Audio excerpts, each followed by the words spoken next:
Bari, hi, how are you? That's my Swahili, y'all. Boop, boop, boop. I learned a little bit while I was in East Africa traveling in Uganda and Kenya. Thank you for joining me. This is Healing Overflow with Dr. Toy. Thank you for joining me to hear my stories of my travel and what I found out. I went there, it was a quest. It was a quest for my day job, University of Pittsburgh. I'm the bachelor, the BASW program director, and I really am looking to expand some study abroad and incorporate more global content in our curriculum. But I had another, agenda. And I wanted to learn about how trauma is treated in African countries. I wanted to talk to therapists, other social workers, and other professors from the different colleges to see how they teach it and how they practice it. Y'all, I found out so much.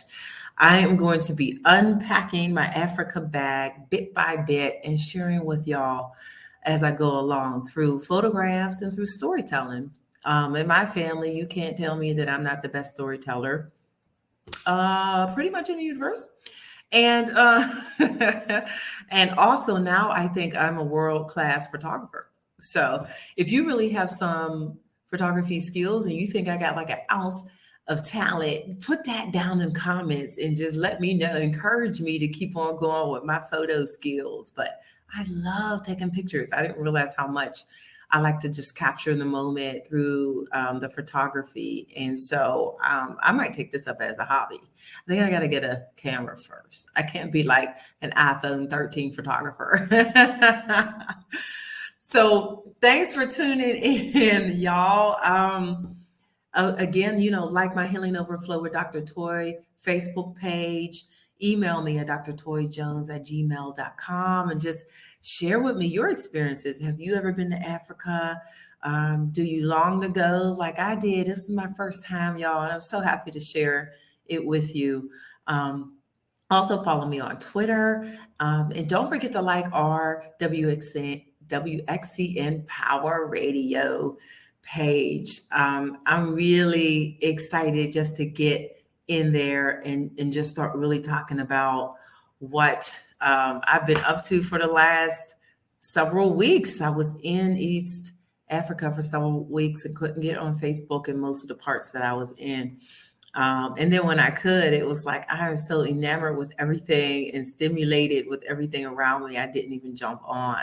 But I did record some videos while I was in Uganda and Kenya, and I can't wait to share those with you. And they were really some moments where I was just tugging and I had some, issues with, my identity and what I was experiencing at the time with the different cultures. And so keep taking this, travel in this journey with me, and you'll learn all about what I learned about through photos and storytelling. And so I'm just going to start off with, just talking about the photos and talking about my experiences. And so pull up your chair to my kitchen table.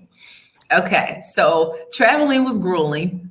People were like, how was the flight? I feel like I was on 18 flights and it took over 20 hours. We went to Netherlands and there was layovers and connecting that took hours. And it really was an experience. And so many delays, especially coming back. They shut the airport down. Like, who says the airport's now closed, like the 7-Eleven, and you got to stay on the airplane for 2.5 hours and they give you water and crackers, and I don't eat crackers. I was like, I can't even listen, y'all. It took so much of creating my healing space while I was traveling, because 22 to 24 hours of nonstop traveling, I was exhausted. My colleagues were exhausted. And it took a lot of brain tenacity and perseverance, for real. And so I was using prayer, scripture, thinking about my family's faces, music, breathing, all my mindfulness techniques, just trying to stay calm and trying, not to have my peace disturbed. And so being on those little planes versus the huge planes were like being in an apartment building in the sky. It was wild. But the little planes, I don't like little planes, y'all. I didn't realize I ain't like little planes. I was like, what? How long's this flight? So all of that and all the passport stuff and stamping and crossing borders. And I can't wait to share with y'all all that. I met some really great professors and therapists there. I had two reasons for going there. I'm the BASW or the Bachelor of Social Work Program Director here at the University of Pittsburgh. And so I came to see where my students can study abroad and have internships and also incorporate global content into our curriculum. But I wanted to talk to people that treat trauma. I wanted to talk to therapists, social workers of all different types. I wanted to hear about violence in their communities. I wanted to hear about everything. And I got all that. And I was so excited to meet these folks. So you will get to meet some of my friends that I met, and they'll be guests on my Healing Overflow. And you'll also get to just hear some stories and see some pictures of different trauma survivors. And I really can't wait to share that. And so I'm just going to jump right in. When I got off the plane, the last plane, got through all the customs, staying in line, customs, hot in customs. So once we got there and got out, that sign that you see, the Pearl of Africa, is the very first thing I saw when I walked on Africa's soil, and I was blown away. I am not a person of limited vocabulary or words, and I was lost of words. I was staring at it and taking pictures and like, wow, I am in Africa. Let me know if that was your experience. If you've been to Africa, let me know what part of Africa you visited, and tell me what your first experience was when you were like, I'm in Africa. And let me know if that's a desire of yours, because it was mine for many years, and there was several opportunities to go, and I really felt like it wasn't time yet, and this was the perfect time for me to go. I see why. I had an amazing time. So just share your experiences. I can't wait to hear them. There's also, I took pictures of where I stayed in Uganda. And this was in Tebe. And I will also post pictures of Kampala and then Nairobi, Kenya, and all of those different places and the journey along the way. But this first group of pictures just shows where I stayed in Uganda. It's like a little hut. It was so cute.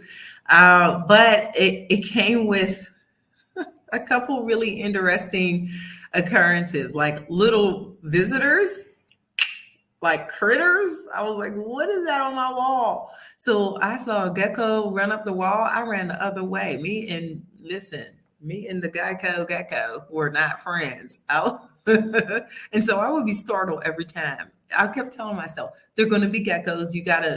I was like, every time. It was wild. Frogs, little frogs, slugs, and mosquitoes. So they treated the grounds really well. So I didn't have mosquitoes in my room, but we slept with mosquito nets. And that was just so hot and weird because there's no air conditioner. I heard so many different beautiful sounds when I woke up. Like I woke up smiling because I was like, I am not in Pittsburgh, Pennsylvania. I am in Africa. I could hear all the different birds and monkeys in the trees and things that I don't even know what it was. Like, what is that whistling sound? Wild dogs howling. I mean, it was wild. So the part of Uganda and the Tebe we were in was so tropical. It was beautiful. Like the weather was beautiful. It would rain sometimes, but not often. And there's palm trees and all of this luscious greenery, beautiful flowers I've never seen, insects I've never seen. Can y'all tell I don't like bugs? So that was an experience. And I kept saying it's all part of the story. It's all part of the journeys, just so I wouldn't be like comparing things to what I'm used to. We saw when we saw the rains, their soil was really red. It was beautiful looking. It was like red water running down the street, and a lot of their roads aren't paved, and you'll see that in the pictures. But I just thought that was really interesting to mention. When we arrived to the one place, you can see a student playing soccer with one of the men of Uganda, and it was like a universal language. Like soccer was such a big deal there. I kept like football. They're like, no, American football. It was just our thing. Over there, professor status was a big deal. And so we had our own van with professor on it. I was like, okay. The students weren't permitted to ride with the professors. I said, this is wild. But you can really tell. And I'm going to talk a lot about class and race, economic positions and race and colorism. That'll be another recording because that's a lot to unpack. And that's something that I talked to several people there. And in my experience, I'm going to give you my experience. So tune into that. And also, I'm going to have a time where I'm going to talk about crime and violence and trauma there. And so I'm going to talk about that quite a bit. So it was interesting because in my journey, I went from, seeing people, they call the slums. And you'll see pictures of that where the kids are gathering around us. We're in little tight spaces, but they were so hospitable. The tradition is a collective culture, is welcoming you, wiping off the seat to make sure that you have a clean place to sit. Even though it was the slums or the ghetto or the hood, it was clean. I mean, clean with dirt floors, but clean. They swept and wiped off things constantly, and it was just beautiful how we were received and treated. And so they kept calling it the slums, and I kept thinking, not really. Like they didn't have slum mentality or slum hearts. And so you can see the kids. I took pictures of the kids and how they reacted. They were so interested in white skin, so you can see them just kind of peering and attaching to the white folk because they were like, what in the world? So that was kind of fun. They were just real curious about that. There was a lot of artist type of talent. And so we went to a place called Noah's Ark, and it's an orphanage in Uganda. And so I took pictures of those children, and they're all special needs children. They were so warm, and they wanted to just touch us and get hugs from us. And they were just sweetie pies. They were, the conditions were definitely jarring because it's different, than American conditions, and it was something that it took a while for us to process and to get through because, there was such deep poverty, and what they ate wouldn't be what we ate, and where they slept wouldn't be ideal to where we would have our children sleep. But these are children that would not be better off if they were left to their conditions. A lot of them were abandoned because of their special needs. And it was, I couldn't really capture everything in the pictures. There was lots of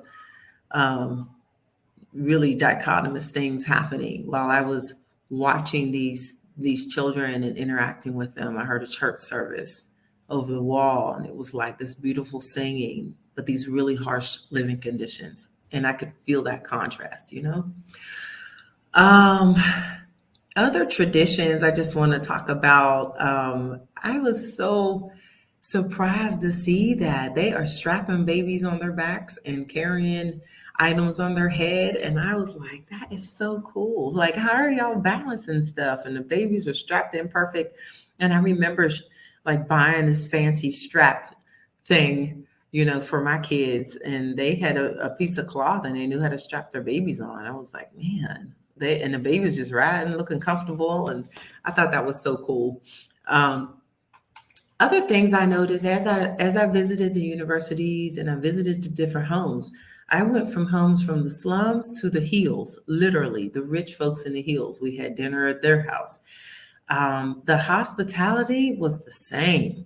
No matter how much money they had, they were so beautiful, so warm, so inviting, very family concept. Like once you walk into their home, I had everybody say, like, next time you're here, you stay here. You don't stay in a hotel. But I'm like, I just met you.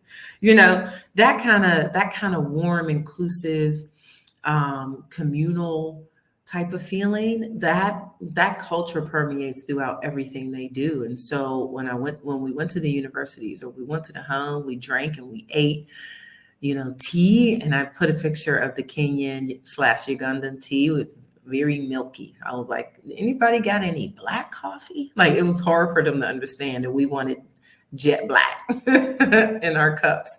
But they gave us like bananas and muffins and flat bread that I forget the name of. I'm so sorry. I'm offending somebody. But all these different kind of foods, and we were like stuffed. We don't want to eat anymore.